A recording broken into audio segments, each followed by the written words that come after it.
बहुत ध्यान से देखिए क्वेश्चन। ऑर्थो सेंटर के बारे में डिस्कस कर रहे थे पिछले वीडियो में। देखिए, अगर कोई ट्राइंगल राइट एंगल ट्राइंगल है तो उसका ऑर्थो सेंटर क्या होगा?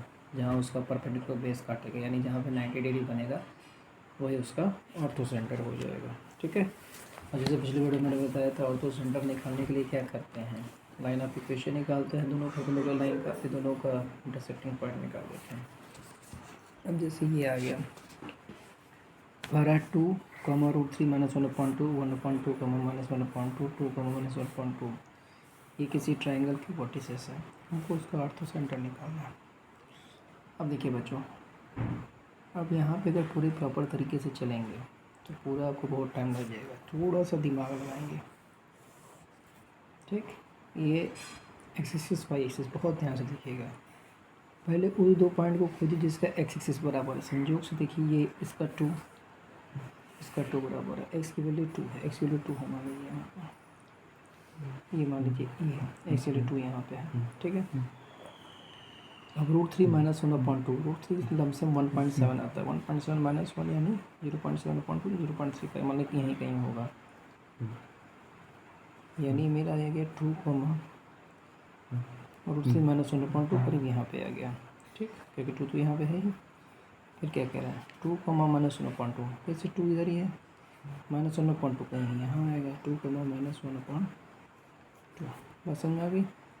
अब आते हैं उस दो चीज़ को देखिए जिसका वाई एक्सिस से देखिए, इसका ये और ये, और वाई की वैल्यू -1/2 करीब यहाँ पे ये हो गया ना, वाई की वैल्यू -1/2, -1/2, तो ये पॉइंट मिल गया। इसका देखिए -1/2 और 1/2, 1/2 करीब यहाँ कहीं होगा, -1/2, ये हो गया 1/2 और -1/2। देखिए, तो ये एक आपको ट्राइंगल मिल गया। बट ऑब्वियस है कि ये 90 डिग्री बना रहा है, यानी ये आपका ऑर्थो सेंटर इसका क्या आ गया। अब बताइए, इसमें अगर थोड़ा सा दिमाग दे, अगर आप इसमें प्रॉपर तरीके से चले होते, इंटरसेक्टिंग कितना टाइम लगता, थोड़ा सा ऑब्जर्वेशन आपको होना चाहिए कि एक्सिस से वाई एक्सिस बराबर, तो डायरेक्ट भी निकाल सकते हैं। ये तरीका बहुत ज़बरदस्त तरीका है बच्चों, प्रैक्टिस करेंगे तो आप लोग को भी आ जाएगा। अब आते हैं इस पर, देखिए ये क्वेश्चन का भी यूनिक तरीका देखिए। हम लोग क्लास 10th के लेवल पे सब सीखते हैं ICSE बोर्ड में जनरली, लेकिन आपका IIT मेंस का है अगर तो लिमिट तो लगाना ही पड़ेगा। देखिए ABC एक ट्राइंगल है, इसका मिड पॉइंट दिया हुआ है, एक दिया है 1,2, दूसरा दिया 0,-1, तीसरा दिया 2,-1। ये आप मानेंगे। अब आपको क्या करना है, इसके मिड पॉइंट दिया है तो हमको ABC के वर्टिसेस निकालने हैं। ठीक है। जनरली तरीका क्या होता है, इसको हम लोग x1 y1 अगर ले लेते हैं, इसको x2 y2 लेते हैं, इसको x3 y3 लेते हैं। देखो बेटा, अब क्या है, अगर इसका निकालेंगे हम लोग तो x1 प्लस, ढंग से करने का तरीका क्या होता है, x1 + x2 = 1, y1 + y2 = 2, x1 + x2 = 2, y1 + y3 = -1। इस तरह से करते हैं। फिर यहाँ इक्वेशन बनाएंगे, फिर 3 इक्वेशन बनेगा, तीनों को ऐड करेंगे। सुनिए, इसे छोड़ दीजिए, अब IIT लेवल पे खेल रहे हैं तब ध्यान रखिए। हम लोगों ने ये पढ़ा हुआ है कि अगर किसी ट्राइंगल के दो मिड पॉइंट को ज्वाइन करें, लाइन तीसरी लाइन की पैरेलल होती है और आधी होती है, तो ये आप ध्यान से देखिए पैरेललोग्राम बन रहा है। क्या बन रहा है? पैरेललोग्राम। ये अगर पैरेललोग्राम बन रहा है और ये उसका क्या होगा, डायग्राम। बस ट्रिक याद रखिएगा, जब भी ये पॉइंट निकालना है आपको कुछ नहीं करना है, डायगोनल के एक्स एक्सिस को ऐड करिए और अदर पॉइंट को माइनस करिए, यानी 1 + 0 - 2, 1 + 0 यानी 1 ही, 1 - 2 यानी -1 हो गया, तो -1 हो गया। जैसे देखिए भाई वाला 2 ऐड करना है तो 2 - 1 यानी 1 ही रहेगा। हमने कहा 2 + -1 ही रहेगा, और इसको माइनस करना है, -, +1 कट के 2 आ गया। समझ आई बात?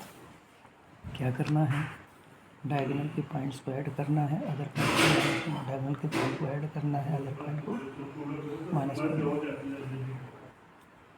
अब आते हैं इधर, अभी ये डायगोनल है, फिर जेड की 2 + 0 -1 यानी 1 आ गया, -1 ऐड करेंगे, -1 यानी -2 ही रहेगा, -2 -4 आ गया। सो हमारी बात ना, इसको ऐड करके इसको माइनस करना, माइनस तो प्लस हो जाएगा, इसलिए ये पॉइंट भी आ गया। अब आते हैं इस पर, ये भी एक पैरेललोग्राम बन रहा है, ठीक। ऐड करिए 1 + 2 तो 3। अब इसी तरह ये वाला पॉइंट देखिए बच्चा, 1 + 2 3 -0 यानी कितना आ गया 3।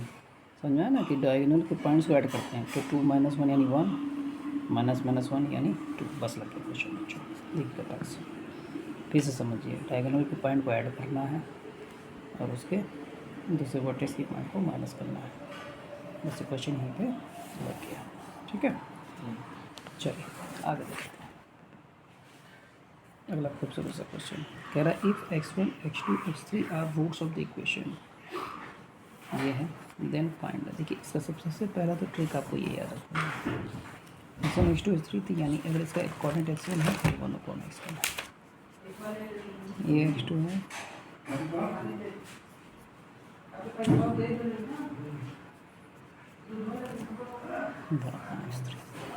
सेंट्राइड जो होता है ट्राइंगल का, एक्स वाले तीनों कोऑर्डिनेट का सम डिवाइडेड बाय 3, वाई वाले तीनों कोऑर्डिनेट का सम डिवाइडेड बाय 3, यानी ये हो गया x1 + x2 + x3/3, ये आ गया 1/x1/3।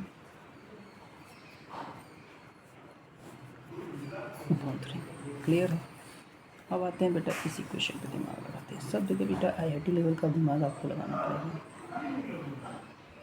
सम ऑफ रूट्स यानी x1 + x2 + x3 जो होता है -b/a, -b यानी -3p, -b यानी कि डायरेक्ट 3p आ जाएगा।